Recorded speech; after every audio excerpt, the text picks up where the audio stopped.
ಹೆಗಡೆ ಕುಮಟಾ ಮಾರ್ಗವಾಗಿ ಸಂಚರಿಸುವ ಬಸ್ಸಿನ ಸ್ಟೇರಿಂಗ್ ತುಂಡಾಗಿದ್ದು ಚಲಿಸುವಾಗಲೇ ಸ್ಟೇರಿಂಗ್ ತುಂಡಾಗಿದ್ದರಿಂದ ಆ ಬಸ್ಸು ರಸ್ತೆ ಅಂಚಿನ ಚಹಾ ಅಂಗಡಿಗೆ ಗುದ್ದಿದೆ. ಗುರುವಾರ ಬೆಳಿಗ್ಗೆ ಈ ಬಸ್ಸು ಹೆಗಡೆಯಿಂದ ಕುಮಟಾಕ್ಕೆ ಬರುತ್ತಿತ್ತು. ಇಂಡಸ್ಟ್ರಿಯಲ್ ಕ್ರಾಸ್ ಬಳಿ ಬಸ್ಸು ಏಕಾಏಕಿ ಬಲಕ್ಕೆ ತಿರುಗಿತು. ಇದರಿಂದ ಬಸ್ಸಿನಲ್ಲಿದ್ದ ಪ್ರಯಾಣಿಕರು ಕಂಗಾಲಾದರು. ಎಲ್ಲರೂ ಸೇರಿ ಏನಾಯಿತು ಎಂದು ಪ್ರಶ್ನೆ ಮಾಡುವುದರ ಒಳಗೆ ಬಸ್ಸಿನ ಸ್ಟೇರಿಂಗ್ ಕಬ್ಬಿಣ ಚಾಲಕನ ಕೈಯಲ್ಲಿ ಇರುವುದನ್ನು ಗಮನಿಸಿದರು. ಆ ಬಸ್ಸು ವೇಗವಾಗಿದ್ದರಿಂದ ನಿಯಂತ್ರಣ ಸಾಧ್ಯವಾಗಲಿಲ್ಲ. ಬಸ್ಸು ನೇರವಾಗಿ ಅಲ್ಲಿದ್ದ ಚಹಾ ಅಂಗಡಿಗೆ ಗುದ್ದಿ ನಿಂತಿತು. ಗಣೇಶ ಹಬ್ಬದ ಹಿನ್ನೆಲೆ ಚಹಾ ಅಂಗಡಿಗೆ ರಜೆ ನೀಡಿದ್ದರಿಂದ ಯಾರಿಗೂ ಪೆಟ್ಟಾಗಲಿಲ್ಲ.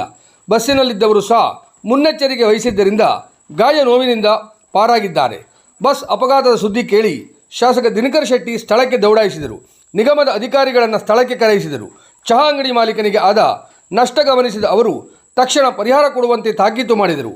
ಚಹಾ ಅಂಗಡಿ ಮಾಲಕ ನಾಗೇಶ್ ಗೌಡ ಅವರಿಗೆ 20,000 ರೂಪಾಯಿ ಪರಿಹಾರ ನೀಡಲು ಅಧಿಕಾರಿಗಳು ಒಪ್ಪಿದರು. ನಿತ್ಯವೂ ಅವಧಿಯಲ್ಲಿ ಚಹಾ ಅಂಗಡಿಯಲ್ಲಿ ಜನ ಇರುತ್ತಿದ್ದು ಅಂಗಡಿ ಬಾಗಿಲು ಮುಚ್ಚಿದ್ದರಿಂದ ಅಪಘಾತ ಸ್ಥಳದಲ್ಲಿ ಜನರ ಓಡಾಟ ಇರಲಿಲ್ಲ. ಹೀಗಾಗಿ ಅಪಘಾತ ನಡೆದರೂ ಜನ ಪ್ರಾಣ ಉಳಿಸಿಕೊಂಡಿದ್ದಾರೆ.